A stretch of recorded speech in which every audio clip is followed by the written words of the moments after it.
Hello guys, and welcome back to the channel. Now guys, Yawa has broken out in the Nigerian space. Again guys, Yawa has broken out in the Nigerian space. Now guys, earlier on I brought you a video about Malam Buhari detaining Omoyele Sowore, the leader of course of the movement that is trying to rescue the Nigerian citizens from the cabal that is holding us in a repressive and a depressed state. So Yawa has broken down off the back of that, as you would expect, and there's been a lot of reactions to this. So I shall bring you all the reactions that I've been able to gather so far, but we'll start off with the explanation that Malam Buhari is giving for detaining this fella. So we start off with Malam Buhari. So to that headline, presidency reveals why DSS arrested Sowore. So that's their headline.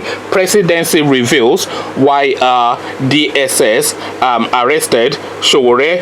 President Muhammadu Buhari's media aide on social media matters, Loretta Onoche, and you will recall this Loretta Onoche, by the way, she's some Igbo woman, middle-aged, and apparently, purportedly, she's the media expert for the Buhari regime. But if you see an image of this lady, you probably think she's more suited to the market selling fish than being the media expert of anybody. But apparently, she's the media front of the Buhari regime. So we carry on. So we start all over again. President Muhammadu Buhari's media aide on social media matters, Loretta Onoche, has commended the arrest of AAC presidential candidate Omoyele Sowore by operatives of the Department of State Security. Sowore, the convener of the Art Revolution Now protest, was picked up at his apartment in the early hours of Saturday.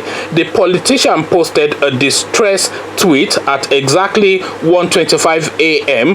which reads, DSS invades Sowore's. So he wasn't actually able to complete that, so it was just DSS invades Sowore's. That was what he was able to tweet out before they grabbed him. So later he added another tweet which could be a confirmation that his phone must have been seized whilst trying to raise the alarm about his arrest. Reacting, Onoche on her Twitter page said DSS saved Sowore from harming himself during his protest. So apparently now the arrest of Sowore is actually for his own good, to rescue him. Alongside a picture of a man burning, she wrote, "This is what DSS saved Sowore from," and then she adds the image of a man burning, which talks about setting himself ablaze.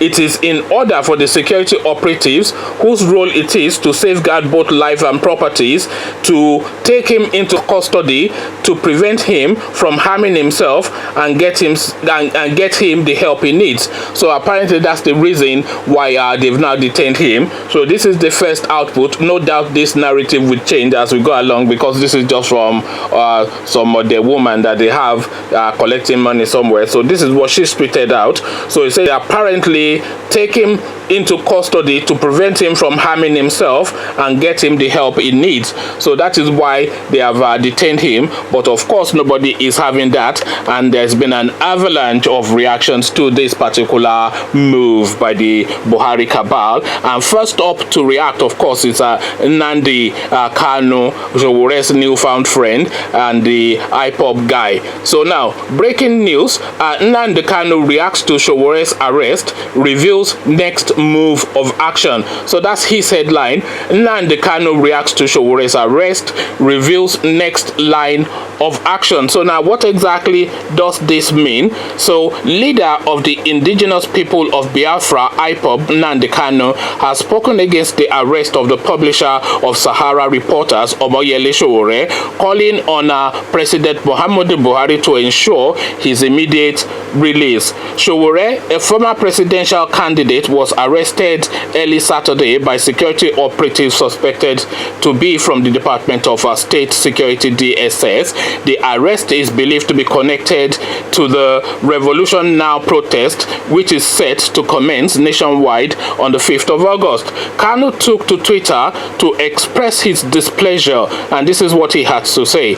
Fulani tyranny and primitive dictatorship will never win this war against the masked ranks of the oppressed people in Nigeria. So that's what he had to say. And then he went on to add, suppressing the right to protest in a so-called democracy will only hasten the collapse of that zoo. And then he hashtagged Free Sowore and allow the Revolution Now protest to carry on. So this is what Nnamdi Kanu had to say, Sowore's newfound best friend. But then, of course, everybody has been weighing in on this particular matter. This is what Obi Ezekwesili had to say. You know, she's obviously always upfront as well with her commentary on social affairs. So Obi Ezekwesili reacts as DSS allegedly arrest Sowore. Well, it's not allegedly, but that's the headline. So again, Obi Ezekwesili reacts as DSS allegedly arrest Omoyele Sowore. Obi Ezekwesili has reacted to report of operatives of the Department of State Security allegedly arresting former presidential candidate of the African Action Congress AAC, Omoyele Sowore, over a planned protest on the 5th of August. Recall we reported earlier that DSS operatives allegedly stormed Sowore's Lagos home in the early hours of Saturday in what many saw as an attempt to frustrate the scheduled protest. Reacting to the alleged arrest of the AAC's presidential candidate in the February 2019 general election, Obi Ezekwesili warned against the unconstitutional habit of repression against citizens' rights. So that's a direct quote from her. So she tweeted, at Aso Rock, ought to know that they cannot sustain this unconstitutional habit of repression against citizens' rights. All this persistent act of Nigerian president to shrink the public space with rabid level of intolerance for discussion will surely fail. So now this is not what Obi Ezekwesili has to say, but then the reaction continues to come thick and fast. Now you'll recall that Sowore released a video a couple of days ago, over the last few days, with him and some fella talking about this protest, and that fella, of course, is Idris Abdul Karim. He was dressed in black in that video, and that Sowore released, and he's now reacted to this arrest as well. So now, what is his reaction? Well, let's get into that one as well. The arrest of Sowore is, to say the least, very regrettable and equally ludicrous. Idris Abdul Karim. So that's his headline. The arrest of Sowore is, to say the least, very regrettable and equally ludicrous. And this headline is attributed to Idris Abdul Karim. So let's get into the body of his piece. Veteran Nigerian rapper. I did not know this guy was a rapper, by the way. That just tells you how much I know of the Nigerian social scene. But apparently this guy is a rapper, so I'll go look him up after this. So veteran Nigerian rapper Idris Abdul Karim has spoken out against the arrest of Omoyele Sowore by operatives of the DSS over his planned protest scheduled for Monday, August the 5th. According to Idris, the news of the ignoble arrest of the Revolution Now project convener, Mr. Yele Sowore, is, to say the very least, regrettable and equally ludicrous. Arresting Mr. Sowore and trying to intimidate the citizenry is outrightly cowardly and defeatist. Nigerians are truly tired of the status quo and desire, or indeed demand, a true change, and no amount of intimidation or harassment is ever going to change this. Revolution Now is for every Nigerian, irrespective of class, creed, or tongue. Indeed and truly, the future of our land is in our hands. It is therefore very imperative to mention at this juncture that the arrest of Yele Sowore, rather than throwing us into disarray as they envisaged, have rather succeeded in energizing and propelling our collective zeal the more. Forward we march on the 5th of August. There is no going back. take Nigeria back or take back Niger. So that's how he signed off his particular contribution. So the stream of commentary on these things are endless, because there's been comment from all manners of people. There's even been a comment from Shehu Sani as well, which I cannot find immediately, or I would have read that to you as well. But what Shehu Sani actually said in his commentary, just to paraphrase, is that this sort of thing cannot carry on. Is effectively what everybody else is saying, because he then also tagged that move by the Buhari regime to blacklist Amnesty International in Nigeria. Amnesty International, that has been in Nigeria since 1967, is now an enemy of the state under this new cabal that we have now. So they are trying to blacklist rather Amnesty International, shut down Omoyele Sowore, repressed Atiku Abubakar, beat down all oppositions, Fulanized the Yorubas. The whole thing is just a complete mess and a chaos. And as that guy rightly said, although that guy is just echoing what everybody else is saying, this cannot carry on. We've just had the incident of the pastors from the Redeemed Church being kidnapped on their way to a Christian convention, and to the point that the leader of that church has come out to say that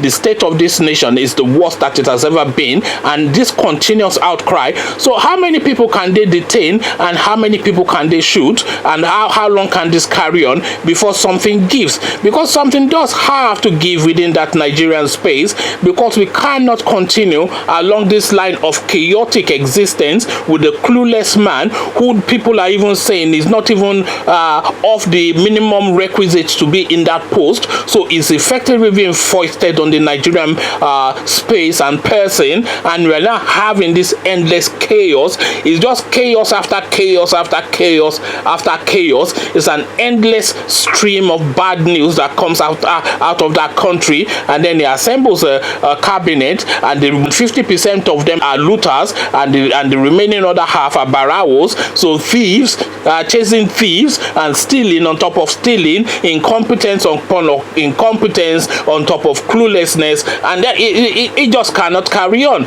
So now this detaining of Sowore, will this be the tipping point? Because that tipping point has to tip at some point, because we had the Fashonatic thing.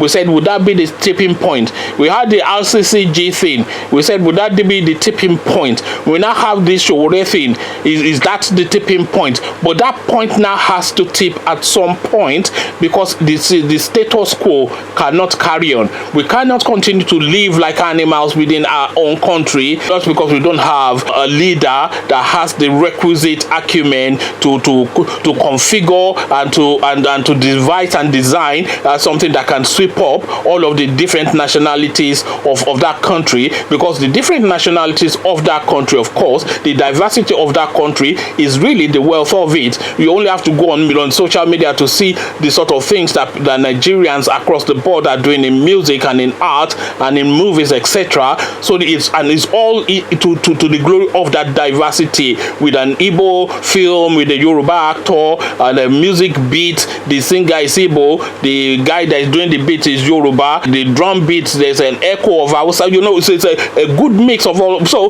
that celebration is going on the one hand, and on the other hand you have this element that is just absolutely clueless, and thinks the whole thing is all about jihadism and Fulanism, and just continue to shoot them until you kill them to submission, or you break them to their knees. So I don't know what this guy agenda is, but whatever his agenda is certainly not for the betterment of the Nigerian person. We can absolutely say that now with some certainty. But then when is that tipping point going to tip? That is really the question. Conversations in the comment section is what I am inviting around this. But before you come join me in the comment section to have that conversation, click on the red subscribe button so it turns gray. Bell button notifies you every time I drop a new video. Then come tell me what your thoughts are about the goings on in our country in the comment section. So I'll leave you here, carry on with you there, but here I say peace.